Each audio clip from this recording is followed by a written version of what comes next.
하나님을 향한 아름다운 고백, 시편 필사를 통한 기도 배우기. 오늘은 시편 25편 괴롭고 외로운 자의 신앙 고백이 되겠습니다. 오늘 시편 25편은 비탄시에 속하는 시편에 많이 나와 있었던 형식이죠. 근데 지금까지 비탄시와는 조금 다릅니다. 보통의 탄식시 비탄시는 보통 자신의 죄에 대해서 막 탄식을 하고 그것을 벗어나기 위해서 강구를 하고, 그럼에도 불구하고 이런 상황 속에서도 나는 성취될 것, 나를 구해주실 것을 믿는 그런 찬양적인 요소, 전형적인 탄식시 비탄시였는데, 시편 25편 같은 경우는 선취적 신앙 고백, 그러니까 앞으로 하나님께서 나를 어떻게 해주실 것이다 라는 그 신앙 고백이 중반부에 배치가 되어 있고요. 그 앞에는 신앙 고백 전에 3중 강구, 그 다음에 그 후에는 신앙 고백 후에 7중 강구. 그래서 강구, 중간에 신앙 고백. 이렇게 되어 있습니다. 오늘 시편 25편을 보시면서 아마 기도의 여러 가지 방법을 보실 수 있을 것 같습니다. 시편 25편, 괴롭고 외로운 자의 신앙 고백 시작하시도록 하겠습니다. 여호와여, 나의 영혼이 주를 우러러 보나이다. 자, 여기 시편 25편 처음에 신앙 고백 전에 3중 강구가 들어갑니다. 이 3중 강구는 1절부터 3절은 이런 얘기고요. 내가 의지하니까 부끄럽지 않게. 4절부터 5절은 주의 길을 보시고 가르쳐 주셔서 주를 인자하시면 나를 기억하소서.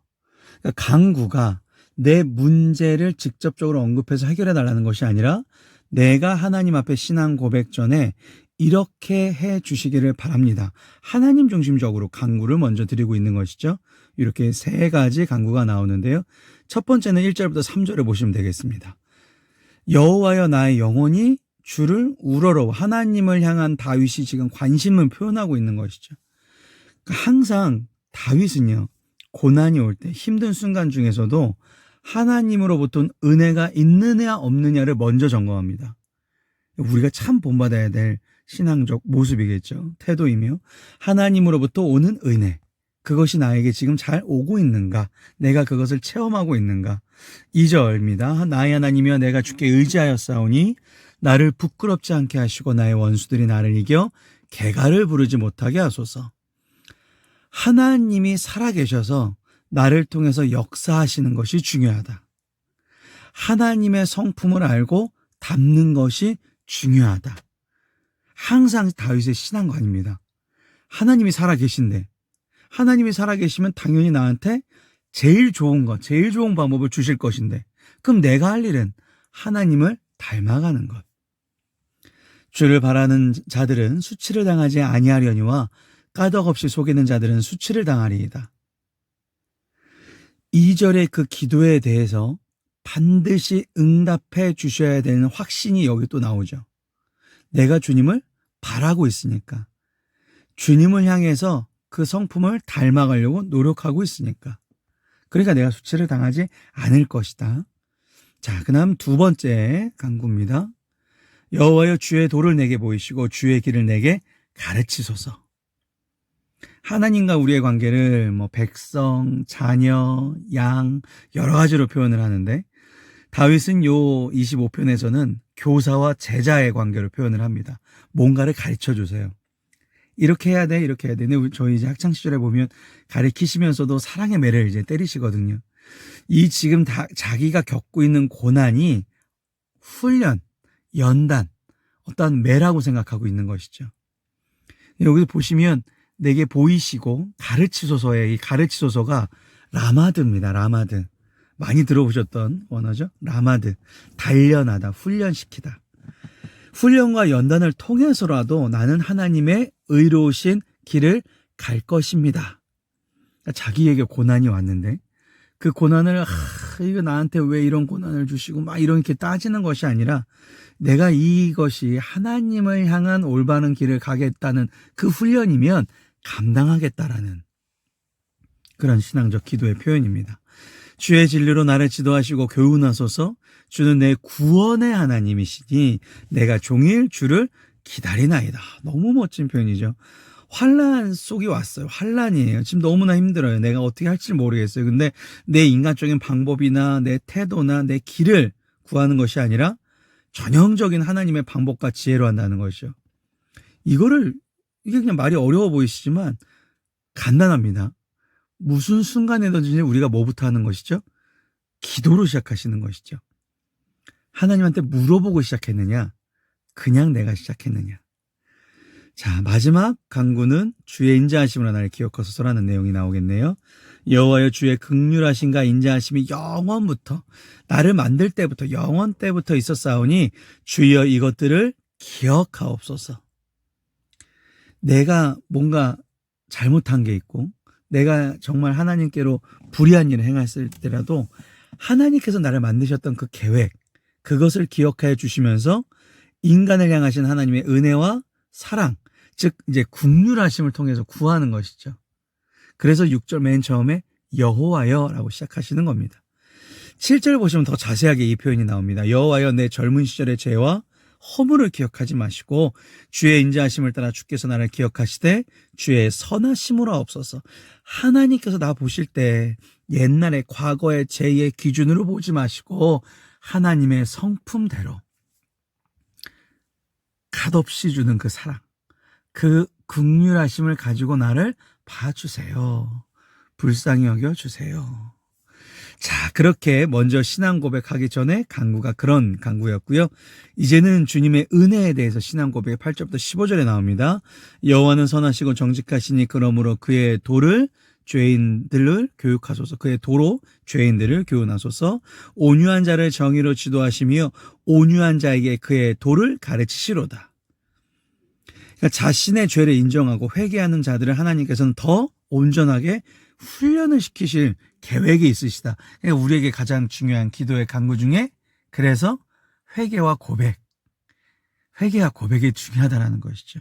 내가 하나님께로 온전하게 하나님의 길로 향하겠습니다. 이렇게 날 훈련시켜 주세요. 하나님의 길로 돌아가지도 아니하는데 무작정적으로 잘 되게 해주면 큰일 나겠죠. 그죠? 하나님의 길에 벗어난 길로 더 빨리 가버리겠죠. 하나님의 길로 저는 갈 것입니다. 그래서 그 길에 대한 게 나오겠죠. 여호와의 모든 길은 그의 언약과 증거를 지키는 자에게 인자와 진리로다. 하나님의 말씀은 진실입니다. 이거는 불변의 진리예요. 그렇기 때문에 내가 그것을 지켜야만 하나님의 복을 얻을 수가 있습니다. 자, 11절 여호와여 나의 죄악이 크오니 주의 이름으로 말미암아 사하소서. 참 멋있는 표현입니다. 주의 이름으로 말미암아 사하소서. 그러니까 주의 영광의 이름을 위해서 나를 용서해 주소서. 하나님께서 나와 하신 그 약속 가운데 내가 나왔거든요. 내가 이 세상에 태어난 이유는 그 약속, 언약 가운데 내가 이 세상에서 출생이 된 것입니다. 그러니까 하나님의 그 언약적인 관계에 의지해서 나의 죄를 용서해 달라는 것이죠. 하나님의 계획을 성취하시기 위해서 나를 사용하셔야 되지 않겠습니까? 이런 고백이 되겠습니다. 여호와를 경외하는 자 누구냐? 그가 택한 길을 그에게 가르치시로다. 하나님 앞에 마땅히 인간이 취해야 할 자세에 대해서 얘기하면서 그의 영혼은 평안히 살고 그의 자손은 땅을 상속하리로다. 겸손하면요, 하나님께 먼저 기도하고 시작하는 태도를 가지게 되면 그 후손이, 그러니까 물론 그 사람도 평안히 이 세상에서 걱정 근심 없이 어떻게든지 나는 잘 살 거니까 그거에 대한 확신이 있기 때문에 편안히 살 수도 있겠지만 더 좋은 건 그의 자손이 여기 지금 땅을 상속한다. 이제 아브라함에게도 이런 약속을 하셨잖아요. 그 이스라엘 그 후손들은 언약의 성취를 맛보며 후대도 살아갈 것이다. 언어 그대로 해석하면 이렇습니다. 언약의 성취를 맛보면 그 땅을 얻어갈 거다. 이제 가나안 땅도 그랬고 이 당시에는 가나안 땅도 얻게 되고 그 가나안 땅을 얻게 되면서 또 이렇게 뭔가를 또 얻게 되고 이런 성취, 언약의 성취, 하나님의 말씀하신 것이 이루어지는 것이 내 삶에서.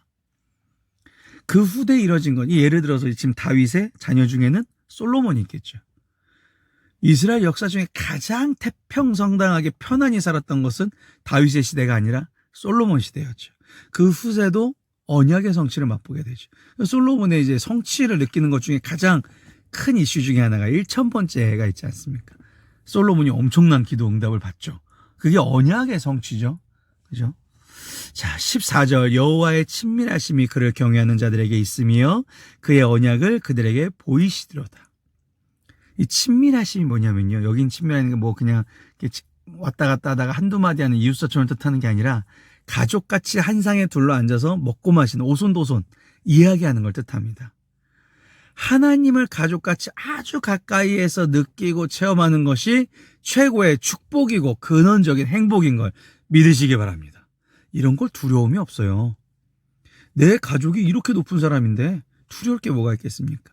그래서 15절 내 눈이 항상 여호와를 바라보면 내 발을 그물에서 벗어나게 하실 것. 환난의 순간에도요, 다윗은 항상 이런 걸 먼저 체크해 봅니다. 내가 지금 어디에 관점을 두고 있느냐. 하나님 앞에 기도 응답받는 게 돈이냐 건강이냐 이런 걸 보는 게 아니라 이런 고난의 순간에 내가 하나님과 멀어질 거가 걱정이 되는 것이고 고난의 순간을 통해서 하나님과 가까이 가기를 사모하는 이 근원적인 신본주의적 사상, 이게 굉장히 중요한 것이죠. 자, 그래서 지금 다윗의 신앙 고백은 하나님의 성품, 인자하심과 신실하심을 증거하면서 절대적으로 하나님을 신뢰한다는 고백과 말씀을 구하며 항상 하나님을 내가 기다리고 소망하고 있다는 것을 고백하고 있었습니다. 자, 마지막 16절부터 22절은 신앙 고백 후에 7중 강구입니다. 한 절당 그냥 한 절씩 딱 내용이 탁탁탁 떨어집니다. 7중 강구 보시겠습니다. 주여 나는 외롭고 괴로우니 내게 돌이키사 나에게 은혜를 베푸소서. 외롭고가요, 언어로 야히드라고 그럽니다. 의지할 자가 없어요. 그래서 고독한 거죠. 의지할 사람이 없으니까 고독한 겁니다. 괴로우니가 나오죠. 괴로우니는 외아니입니다. 기도하실 때 야히드, 외아니, 내가 외롭고 괴로우니 고통이 있다는 거예요. 마음의 고통이 크다라는 것이죠. 몸의 고통, 마음의 고통. 그래서 내게 돌이켜서 나에게 은혜를 베푸소서. 만약에 이 신앙 고백 후의 기도가 주님 저 외롭고 괴로우니 외롭지 않게끔 누구 붙여주시고 괴롭지 않게끔 고통을 없애주세요, 이랬으면 다윗의 신앙 고백 후의 기도가 아닐 거예요. 사실 신앙 고백을 제대로 했으면 그렇게 기도할 수가 없습니다. 그런데 신앙 고백 후에 지금 기도가 나에게 뭘 베풀어 주세요? 외롭고 괴로우니까 은혜를 베풀어 주시옵소서.